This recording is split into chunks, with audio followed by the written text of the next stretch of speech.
પવિત્ર રમઝાન મહિના દરમિયાન આયોજિત આ કાર્યક્રમમાં શહેરના વિવિધ વિસ્તારોમાંથી મોટી સંખ્યામાં લોકો ઉમટ્યા હતા। સૂર્યાસ્તના સમયે મોટી સંખ્યામાં ઉપસ્થિત લોકોએ એકબીજા સાથે ખજૂર અને ફળથી પોતાના રોઝા ખોલ્યા અને એકબીજાને ખજૂર ખવડાવી હતી। આ પ્રસંગે સાંપ્રદાયિક સૌહાર્દ અને ભાઈચારાનો એવો માહોલ જોવા મળ્યો હતો જેણે હાજર રહેલા દરેક વ્યક્તિના મનને સ્પર્શી ગયો।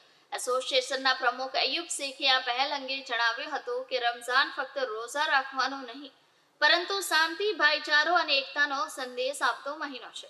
અમે આ સંદેશને સમગ્ર સમાજ સુધી પહોંચાડવા માટે આ ઇફ્તાર પાર્ટીનું આયોજન કર્યું હતું। અહીં કોઈ ધર્મ કે જ્ઞાતિ ન હતી, ફક્ત માનવતા હતી। આ કાર્યક્રમમાં મોટી સંખ્યામાં હિન્દુ ભાઈઓ અને બહેનોએ પણ ઉત્સાહપૂર્વક ભાગ લીધો હતો। તેમણે મુસ્લિમ ભાઈઓ સાથે બેસીને ઇફ્તાર કરી અને આ અનોખી એકતાના સાક્ષી બન્યા। સ્થાનિક રહેવાસી રમેશ પટેલે જણાવ્યું હતું કે આવા કાર્યક્રમોથી સમાજમાં એકતા વધે છે। અમે બધા એક છીએ અને દરેક ધર્મનો આપણે આદર કરવો જોઈએ। આજે અમે અમારા મુસ્લિમ ભાઈઓ સાથે મળીને ઇફ્તાર કરી એ યાદગાર બની રહેશે। સુરત શહેરમાં ટેમ્પો ચાલક વેલફેર એસોસિએશનના પ્રયાસની વ્યાપક પ્રશંસા થઈ રહી છે। સામાજિક કાર્યકર્તાઓ અને અન્ય સંસ્થાઓએ પણ આ પહેલને સલામ કરી છે અને અન્ય લોકો માટે તે પ્રેરણારૂપ બની હોવાનું જણાવ્યું છે। કાર્યક્રમના અંતમાં દેશમાં અમન, ચેન, શાંતિ અને ભાઈચારો કાયમ રહે તે માટે તમામ ધર્મના લોકોએ સાથે મળીને વિશેષ પ્રાર્થના કરી હતી। આ ઘટનાએ સુરત જેવા વ્યસ્ત શહેરમાં પણ પ્રેમ અને એકતાની મહેક પ્રસરાવી છે, જે આવનારા સમય માટે એક સારો સંદેશ છે।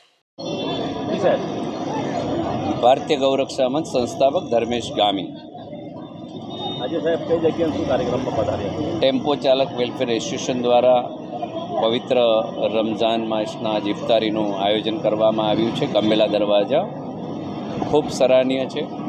ભારત દેશની કોમી એકતા અને અખંડતા ટકાવવાના જે પ્રયાસ છે એ ખૂબ સરાહનીય છે અને આ ઇફતાર પાર્ટીની અંદર અલગ અલગ સમુદાયના લોકો ઉપસ્થિત રહ્યા છે।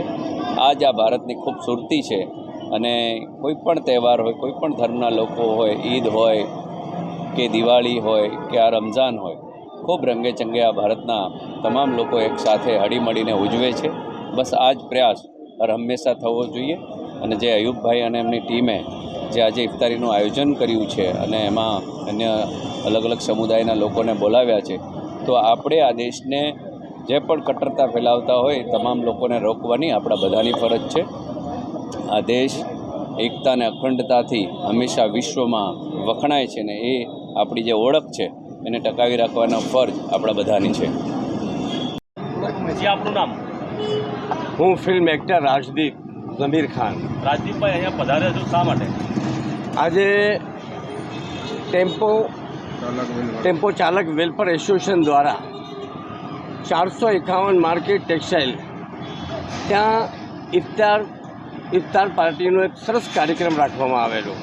ત્યાં દરેક સમાજના લોકો ઉપસ્થિત રહ્યા। દરેક સમાજના કોને જે એસોસિએશનના પ્રમુખ છે શ્રી અયુબભાઈ મારા ભાઈ સમાન છે, એ દર વર્ષે આ રીતના પ્રોગ્રામો કરતા જ હોય છે।